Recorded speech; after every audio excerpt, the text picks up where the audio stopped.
ओम शांति। आज भोलानाथ बाबा आए हैं हम बच्चों को पूरी समझाने देने के लिए कि कैसे हम बच्चे 84 जन्म लेते हैं, कैसे देवी देवता धर्म की स्थापना होती है और कैसे हम बच्चे बाबा की याद से ही विकर्म विनाश कर सकते हैं। बाबा पूरी समझाने दे रहे हैं कि आपका खान पान कैसा होना चाहिए, किस प्रकार से आप पूज्य देवी देवता बनेंगे। तो आज की मुरली में बाबा ने हम बच्चों के लिए पूरी समझाने दी है। आज 11 जून 2026 की साकार मुरली है।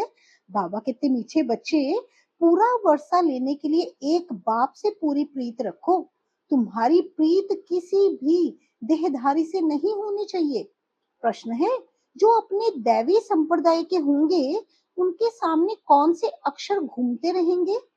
उत्तर है, जब तुम उन्हें बताएंगे कि बाप को याद करने से विकर्म विनाश होते हैं और देवी देवता धर्म की स्थापना होती है, तो ये अक्षर उनके सामने घूमते रहेंगे। उनकी बुद्धि में आएगा हमें देवता बनना है, इसलिए हमारा खान पान शुद्ध होना चाहिए।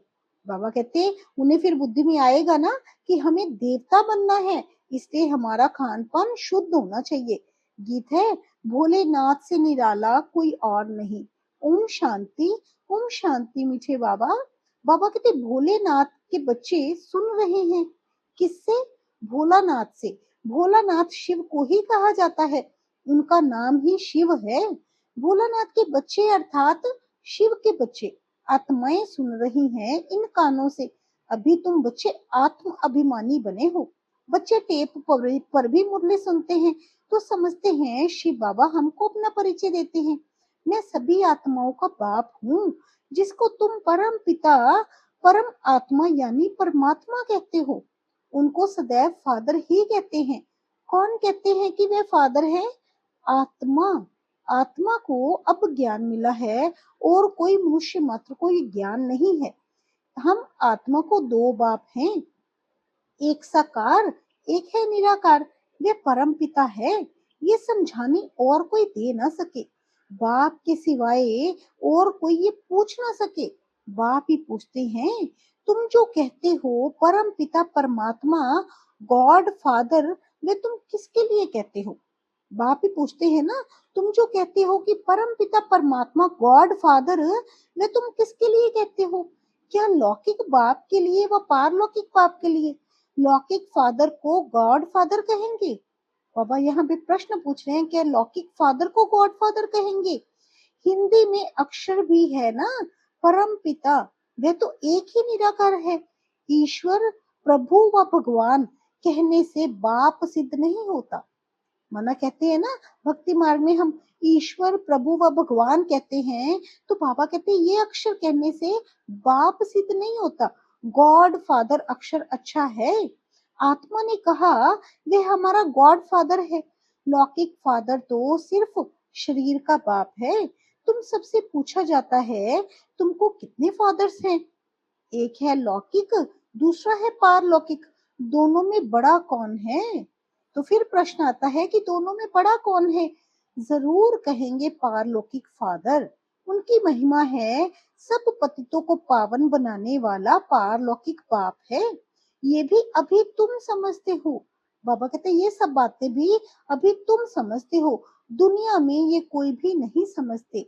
बाप ने समझाया है, तुमको पारलौकिक बाप से प्रीत है, औरों की है विनाश काले विपरीत बुद्धि। विनाश का अभी समय है, वही महाभारत की लड़ाई अब लगनी है। एरोप्लेन टैंक्स आदि एक दो को सप्लाई कर रहे हैं, सबको देते जाते हैं। पैसे से जिसको जो चाहे उनको देते जाते हैं, उधार पर भी लेते हैं। तो प्लेन बारूद आदि ये सब कुछ खरीद करते हैं। ये सब चीजें बड़ी महंगी होती हैं। बाबा कहते ये सब चीजें तो बहुत महंगी होती हैं। विलायत वाले बनाते हैं, वे फिर बेचते रहते हैं। भारतवासी थोड़ी एरोप्लेन आदि बेचते हैं। ये सब चीजें बाहर से आई हुई हैं। अब जो चीज खरीद करेंगे सो जरूर काम में लाएंगे ना। बाबा कहते हैं जो कोई भी कोई चीज को खरीदता है तो फिर उसको काम में तो जरूर लाता है ना, फिर वो काम में जरूर लाएंगे, फेंकने के लिए थोड़ी लेंगे। वह है विनाश काले विपरीत बुद्धि। यादव संप्रदाय जो यूरोप में रहते हैं उसमें सब आ गए। भारत तो अविनाशी खंड है क्योंकि अविनाशी बाप का बर्थ प्लेस है। बाबा कहते भारत तो अविनाशी खंड है क्योंकि अविनाशी बाप का बर्थ प्लेस है। बाप आते ही तब हैं जब पुरानी दुनिया खत्म होनी है और जन्म वहां लेते हैं जहां कभी खत्म नहीं होना है। माना भारत खंड का कभी बिल्कुल विनाश नहीं होता है। बाप आया था तब तो शिव जयंती मनाते हैं। बाप आए थे तभी तो शिव जयंती मनाते हैं ना। परंतु उन्हों को ये पता नहीं है कि शिव बाबा कब आते हैं। बाबा कहते परंतु उनको ये सत्य परिचय ही नहीं है कि शिव बाबा कब आते हैं। आते भी उस समय है जबकि विनाश के लिए तैयारियां हो रही हैं। अब बाप कहते हैं वह है यूरोप वासी यादव संप्रदाय जो सतयुग में होते नहीं। ना बौद्धि ना क्रिश्चियन आदि होते हैं। कौन कौन से संप्रदाय वहां पे नहीं होते? यादव संप्रदाय जो सतयुग में नहीं होते। इधर ना बौद्धि होते हैं ना क्रिश्चियन होते हैं। अब बाप कहते हैं उन्हों की है विनाश काले विपरीत बुद्धि क्योंकि परमात्मा बाप को सर्वव्यापी कह देते हैं। उनकी विनाश काले विपरीत बुद्धि है। क्यों विपरीत बुद्धि है? क्योंकि परमात्मा बाप को वो सर्वव्यापी कह देते हैं। तुम हो विनाश काले प्रीत बुद्धि। तुम बाप को जानते हो। तुम समझते हो हमने 84 जन्म लिए हैं। वो तो फिर 84 लाख कह देती है ना। सत्य परिचय ही नहीं है किसी भी बात का। अभी बाबा ने हमें सत्य परिचय दिया है कि हमने ही तो 84 जन्म लिए हैं ना। बाबा कहते 84 जन्मों में पाप आत्मा तमो प्रधान बन गए। धीरे धीरे नीचे जैसे जैसे कलाएं कम होती गई तो गिरते गिरते बाबा कहते अभी तमो प्रधान बन गए। भारतवासियों ने ही 84 जन्म लिए हैं। अब नाटक पूरा होता है। सबको वापिस जाना है। तुमको बाप राजयोग सिखा रहे हैं। ये है सबकी कयामत का समय अर्थात मौत का समय। तो उन यादवों की भी ईश्वर से प्रीत नहीं है। इसलिए विनाश काले विपरीत बुद्धि कहा जाता है। कोई भी देहधारी मनुष्य से प्रीत नहीं लगानी है। वह तो है रचना, उनसे वर्षा मिल ना सके। बाबा कहते किसी भी मनुष्य से देहधारी से प्रीत नहीं लगानी है क्योंकि वह तो रचयिता की रचना है ना। रचयिता कौन है? एक ही शिव बाबा। वे तो उनकी रचना है। मनुष्य जो है तो उनसे बाबा कहते प्रीत नहीं लगानी क्योंकि उनसे वर्षा मिल ना सके। भाई को भाई से वर्षा थोड़ी मिलता है। ये तो अच्छी रीति से समझाया है। बाबा कहते भाई को किसी भाई से वर्षा थोड़ी ना मिलता है। वर्षा तो बाप से ही मिलना है ना। तो बाबा कहते ये सभी बातें अच्छी रीति से समझाई हैं। तुम बच्चे अभी समझते हो उनकी है विनाश काले विपरीत बुद्धि और तुम्हारी है प्रीत बुद्धि। इसमें भी जो तीव्र प्रीत वाले हैं बाप से पूरी प्रीत रखते हैं। हम बाबा से 21 जन्म स्वर्ग का वर्षा लेते हैं। वे बाबा ही सत्य बताते हैं और कोई सी प्रीत नहीं रखनी है। जब नया मकान बनाते हैं तो फिर नए मकान से प्रीत लग जाती है ना। समझा जाता है पुराना मकान टूट जाना है तो हम भी पुरानी दुनिया से दिल तोड़ते जाते हैं। बाप समझाते हैं दिन प्रतिदिन वायुमंडल खराब होता जाता है। देखते हो कितने हंगामे होते हैं तो समझेंगे कि बस अभी ये खलास होते हैं। हमको जाना है नई दुनिया में तो नई दुनिया को याद करना पड़े। बेहद के बाप और वर्षे को याद करना है और कोई को याद करने से कुछ मिलेगा नहीं। बाबा कहते और कोई को भी माना किसी भी देहधारी को किसी भी ऐसे विनाशी पदार्थों को याद करने से बाबा कहते कुछ भी मिलेगा नहीं। मनुष्य भक्ति मार्ग में तो कितना याद करते हैं। माँ बाप मित्र संबंधियों को याद करते हुए भी फिर देवी देवताओं को कितना याद करते हैं। पानी में स्नान करते हैं उनको पतित पावनी कहते हैं। दिखाते हैं तीर मारा और गंगा निकल आई। गंगा जल मुख में देते हैं समझते हैं थोड़ा भी गंगा जल मिलने से मुक्ति को पा लेंगे। बाप कहते हैं यहाँ है ज्ञान की बातें। बाबा कहते यहाँ है ज्ञान की बातें। तुम थोड़ा भी ज्ञान सुनते हो तो फल मिल जाता है। बाबा कहते अगर तुम थोड़ा भी ज्ञान सुनते हो ना तो फिर फल मिल जाता है। जैसे कहते हैं जिन्होंने राजयोग भी किया है तो उनको भी फल तो मिलना है ना। सतयुग में तो फिर वो आ ही जाएंगे। ये ज्ञान सुनने की बात है। लेकिन बाबा कहते सतयुग में अगर आएंगे मर्तबा तो ज्ञान के जितना पुरुषार्थ है उसके अनुसार ही मिलना है ना। बाबा कहते ये सब ज्ञान सुनने की बात है। अमृत पीने की चीज नहीं है। ये नॉलेज है। ऐसे नहीं समझो कि भोग के दिन अमृत पिलाते हैं? नहीं, वह तो मीठा पानी है। बाबा कहते वह भी मीठा पानी है। बाकी यह है ज्ञान की बात। ज्ञान अर्थात बाप और सृष्टि के आदि मध्य अंत को जानना। ज्ञान अर्थात बाप और सृष्टि के आदि मध्य अंत को जानना। ये सृष्टि चक्र कैसे फिरता है? कौन 84 जन्म लेते हैं? सब तो ले ना सके, पहले पहले भारतवासी ही आते हैं, वही पूरे 84 जन्म लेते हैं। जो देवता थे वही 84 जन्म भोग पतित बन जाते हैं। बाप आकर फिर कांटों से फूल बनाते हैं। मनुष्य देह अभिमान में आकर 5 विकारों में फंस पड़ते हैं। अब है रावण राज्य, सतयुग था दैवी राज्य। शिव बाबा ही स्वर्ग की पुरी रचते हैं ना। बाबा कहते शिव बाबा ही स्वर्ग की पुरी रचते हैं। सूर्यवंशी लक्ष्मी नारायण का राज्य था। अभी तुम जानते हो स्थापना हो रही है। तुम्हारी विनाश काले प्रीत बुद्धि है, इसलिए विजयी है। सारे विश्व पर तुम विजय पाते हो, ये अच्छी रीति याद रखना है। हम भारतवासी जो अभी कलयुग में हैं, सो फिर बदल कर स्वर्ग में जाएंगे। पुरानी दुनिया को छोड़ना है। ये विकारी संबंध, इसको बंधन कहा जाता है ना। ये जो संबंध है विकारी, बाबा कहते हैं इसको बंधन कहा जाता है ना। तुम विकारी बंधन से निकल निर्विकारी संबंध में जाते हो। फिर दूसरे जन्म में तुम विकारी बंधन में नहीं आएंगे। बाबा कहते फिर दूसरे जन्म में विकारी बंधन में नहीं आएंगे, वहां है ही निर्विकारी संबंध। इस समय आसुरी बंधन है। आत्मा कहती है हमारी शिव बाबा से प्रीत है। तुम ब्राह्मणों की प्रीत है क्योंकि यथार्थ रीति जानते हो। बाप को सृष्टि चक्र को जान तुम फिर औरों को समझाते हो। जितना जो औरों को समझाएंगे तो बहुतों का कल्याण करेंगे। जो जास्ती समझते हैं वही होशियार हैं, ऊंच पद भी वही पाते हैं। सर्विस कम करते हैं तो पद भी कम पाएंगे। पतित तो सारी दुनिया है। हर एक को पतित से पावन होने का रास्ता बताना है, और कोई उपाय नहीं है। याद से ही विकर्म विनाश होंगे। जो दैवी संप्रदाय के हैं उनके सामने ये अक्षर गूंजेंगे। बाबा कहते जो दैवी संप्रदाय के हैं होंगे तो उनके सामने ये सारे अक्षर गूंजेंगे। समझेंगे ये तो ठीक बात है, बरोबर हम देवी देवता बनते हैं। हमारा भोजन भी शुद्ध होना चाहिए। दैवी गुण भी यहाँ धारण करने हैं। सर्व गुण संपन्न बनना है। बाबा कहते फिर क्या बनना है? सर्व गुण संपन्न बनना है। वो भी तो बाबा कहते यहीं पर बनना है ना। अभी तुम बन रहे हो। ये लक्ष्मी नारायण देवताएं हैं, इनको भोग लगाते हैं तो क्या सिगरेट आदि का भोग लगाते हैं? बाबा कहते फिर पूछना चाहिए, तो ये लक्ष्मी नारायण देवताएं हैं, इनको भोग लगाते हैं तो क्या सिगरेट आदि का भोग लगाते हैं? सिगरेट पीने वाला ऊंच पद पा नहीं सकता। ये कोई दैवी चीज नहीं है। सिगरेट पिएंगे व लहसुन प्याज आदि खाएंगे तो और ही गिर जाएंगे। कहते हैं ये छोड़ने से तबीयत खराब हो जाती है। बाप कहते हैं शिव बाबा को याद करो, ये आते सब छोड़ दो तो तुम्हारी सदगति होगी। सिगरेट की आदत तो बहुतों में रहती है, समझानी दी जाती है। देवताओं को कभी ये भोग नहीं लगाया जाता है, तो तुमको इन जैसा यहाँ ही बनना है।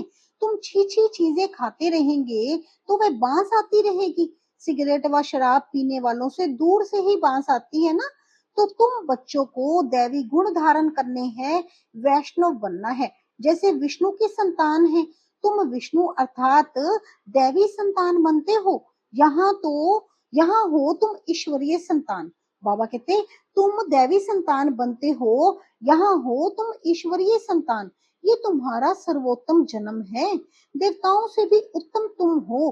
तुम औरों को भी उत्तम बनाने वाले हो। ये है बेहद के बाप की मिशनरी। क्रिश्चियन लोगों की मिशनरी होती है ना, अपने क्रिश्चियन धर्म में बहुतों को कन्वर्ट करते हैं। ये है ईश्वरीय मिशनरी। तुम शूद्र से ब्राह्मण धर्म में कन्वर्ट हो, फिर देवता धर्म में कन्वर्ट हो जाते हो। तुम जानते हो हम शूद्र से अब ब्राह्मण बने हैं। तुम जीते जी मरे हो, फिर जाकर देवता बनेंगे। गर्भ से जन्म मिलेगा। यहाँ तुमको बाप ने धर्म का बच्चा बनाया है, धर्मात्मा बनाने। बाप ने तुमको अपना बनाया है। बच्चों को बाप सिखलाते हैं, ब्राह्मण से फिर देवता बनते हैं। ये मनुष्य कितने ऊंचे हैं, इनमें सब दैवी गुण हैं। जब तुम आत्मा पवित्र बन जाएंगी तो फिर शरीर भी पवित्र चाहिए। पुराने शरीर को खत्म होना है, फिर तुमको शरीर नया सतो प्रधान चाहिए। सतयुग में 5 तत्व भी सतो प्रधान बन जाएंगे। बाप कहते हैं तुम शूद्र वर्ण में थे, अब फिर ब्राह्मण वर्ण में के बने हो, फिर दैवी वर्ण में आएंगे। बाबा कहते पहले अभी तुम शूद्र वर्ण में थे, अभी बाबा कहते तुम ब्राह्मण वर्ण के बने हो, फिर दैवी वर्ण में आएंगे। 84 जन्म लेंगे ना। ब्राह्मण धर्म वर्ण को गुम कर दिया है, अब बाप शूद्र से ब्राह्मण बनाए, फिर देवता बनाते हैं। अब तुम ब्राह्मण हो, चोटी बाजोली होती है ना, अभी ब्राह्मण है, फिर देवता, फिर क्षत्रिय, वैश्य, फिर बाबा कहते फिर ब्राह्मण बनेंगे, शूद्र फिर आगे ब्राह्मण बनेंगे। इसको चक्र कहा जाता है। अभी तुम ब्राह्मण वर्ण में हो, बाबा पूरा स्वदर्शन चक्र फिरा रहे हैं। बाबा कहते अभी फिर तुम ब्राह्मण वर्ण में हो, ये नॉलेज अभी है, फिर तो प्रलब्ध मिल जाएगी, वहां सदा सुखी रहेंगे। 21 जन्म नंबर वार इस समय के पुरुषार्थ अनुसार, कोई राजाई घराने में, कोई प्रजा में जाएंगे। राजाई घराने में सुख बहुत है, फिर कलाएं कम होती हैं। तुमको 84 जन्मों का ज्ञान मिला है, स्मृति आई है। बाप आकर समझाते हैं मीठे मीठे बच्चों, तुम्हारे अब 84 जन्म पूरे हुए हैं। कोई ने 84 जन्म, कोई ने 80, 50 या 60 जन्म भी लिए हैं। सबसे जास्ती तुम भारतवासी सुख देखते हो। इस ड्रामा में तुम्हारा नाम वाला है। बाबा कहते इस ड्रामा में तो तुम्हारा नाम वाला है। देवताओं से भी तुम ऊंच हो। तुम जानते हो हम सो पूज्य बनते हैं। सत्युग में हम किसको भी पूजते नहीं, ना हमको कोई पूजते हैं। वहां हम हैं ही पूज्य, फिर कलाएं कम होती जाती हैं। हम पूज्य से फिर पुजारी बन माथा टेकते हैं। बाबा कहते फिर पूज्य से पुजारी बन जाते हैं ना, तो फिर माथा टेकते हैं। द्वापर में हम पुजारी बनना शुरू करते हैं, अंत में फिर सभी वही बिचारी बन जाते हैं। ये ब्रह्मा बाबा बात कर रहे हैं ना। हम फिर कैसे बनते हैं, फिर पहले पूज्य होते हैं, फिर पूज्य से फिर बाबा कहते पुजारी बन जाते हैं, तो फिर माथा टेकते हैं। द्वापर में हम पुजारी बनना शुरू करते हैं, अंत में फिर सभी वही बिचारी बन जाते हैं। बाबा कहते ये शरीर 5 तत्वों का बना हुआ है, उनकी कोई बैठ पूजा करते हैं तो उसको कहा जाता है भूत पूजा। हर एक में 5 भूत हैं। देह अभिमान का भूत, फिर काम क्रोध का भूत। भूत संप्रदाय कहो अथवा आसुरी संप्रदाय कहो, बात एक ही है। बाप आकर फिर दैवी संप्रदाय बनाते हैं। बाप आते हैं भूतों से छुड़ाने और अपने साथ योग लगाए देवता बनाते हैं। बाबा कहते फिर मैं तुमको भूतों से छुड़ाने, फिर अपने साथ योग लगाए, फिर देवता बनाने आया हूँ ना। तो गुरु नानक ने भी महिमा गाई है कि परम पिता परमात्मा ने मनुष्य को देवता बनाया, वही पतितों को पावन बनाने वाला है। अच्छा, मीठे मीठे सिक्के लधे बच्चों प्रति माता पिता बाप दादा का याद प्यार और गुड मॉर्निंग। रूहानी बाप की रूहानी बच्चों को नमस्ते।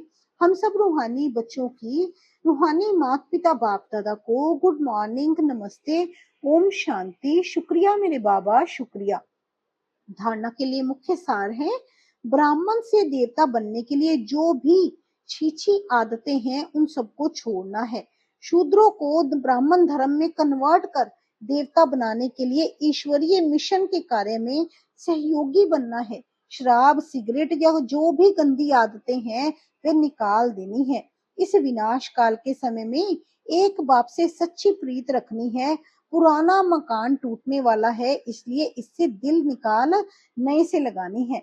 वरदान है आज की मुरली में हम बच्चों के प्रति, श्रेष्ठ कर्म द्वारा सिमरन योग्य बनने वाले योग युक्त युक्ति युक्त भव। विस्तार है, आपका एक एक कर्म जितना श्रेष्ठ होगा उतना ही श्रेष्ठ आत्माओं में सिमरन किए जाएंगे। भक्ति में नाम का सिमरन करते हैं, लेकिन यहाँ जो श्रेष्ठ आत्माएं हैं उनके गुणों और कर्मों को मिसाल बनाने के लिए सिमरन करते हैं। तो आप श्रेष्ठ कर्मों के आधार पर सिमरन योग्य बनते जाएंगे। इसके लिए योग युक्त बनो। योग युक्त बनने से हर संकल्प, शब्द व कर्म युक्ति युक्त अवश्य होगा। योग युक्त बनने से हर संकल्प, शब्द व कर्म युक्ति युक्त अवश्य होगा। उनसे अयुक्त कर्म व संकल्प हो ही नहीं सकता। ये भी कनेक्शन है। स्लोगन है, निमित्त और निर्माण चित्त, यही सच्चे सेवाधारी के लक्षण है। अव्यक्त इशारे हैं, सदा हर्षित रहने के लिए अपनी नेचर को सरल बनाओ, सहनशील बनो। सरलचित नेचर होगी तो हर्षित रहने के साथ नयनों से, मुख से और चलन से मधुरता प्रत्यक्ष रूप में दिखाई देगी। कभी मुख से कटु वचन नहीं निकलेंगे। उनका दिल, दिमाग, बोल सब एक समान होगा। दिल में एक, बोल में दूसरा, ये सरलता की निशानी नहीं है। सरल स्वभाव वाले सदा निर्माणचित, निरहंकारी, निस्वार्थी होते हैं। सरलचित स्वभाव वाले सदा निर्माणचित, निरहंकारी, निस्वार्थी होते हैं। उनका कोई भी स्वार्थ नहीं होता, वो निस्वार्थी हो बस बाबा की याद में कार्य करते हैं। अच्छा जी, शुक्रिया मेरे बाबा, शुक्रिया। ओम शांति, ओम शांति।